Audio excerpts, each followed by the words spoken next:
Thanks for joining me. I'm Pekos, and this is the M1 Alpha.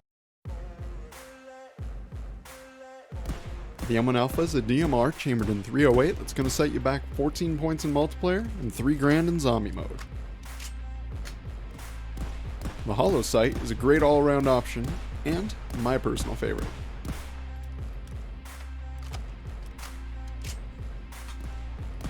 The hammer sight is good for players who value versatility and also have a little bit of extra points to throw around.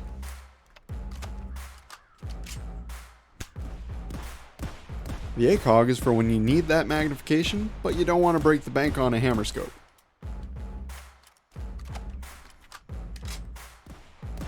And when an ACOG isn't quite enough, you can opt to get the full sniper experience and grab the power scope. I personally recommend spending the 4 points to tack on a suppressor. The idea here is to keep you and your muzzle flash unseen in some distant window for as long as possible. Despite only being semi-auto, this thing can handle the horde with little difficulty.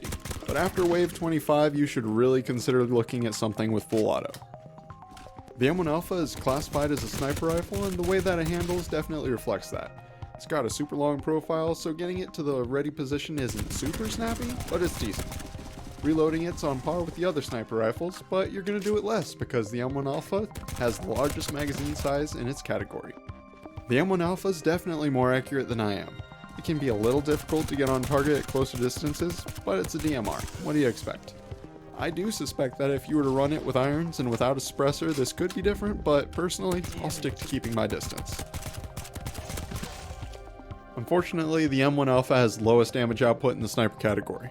But keep in mind that you miss every shot that you don't take, so having 5 extra shots compared to the SKS isn't nothing. You're good, just trail those zombies. The only weapon in the sniper category with mobility worse than the M1 Alpha is the AWM. If you're planning on running an M1 Alpha, understand that it's not the best for run and gun playstyles, but again, it's a DMR. I love the M1 Alpha and it's quickly become my favorite weapon.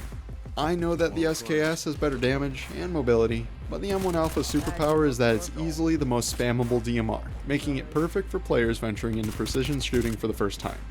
Plus, the M1 Alpha is like super cool. Good shit. Now, let's break down the M1 Alpha score. It got 20 points for handling, 25 in accuracy, 17 in damage output, and 18 for mobility. With 80 out of 100 points, the M1 Alpha earned a B. If you like this video, please consider subscribing. Next week I'll be covering the CZ805, so stay tuned and stay frosty.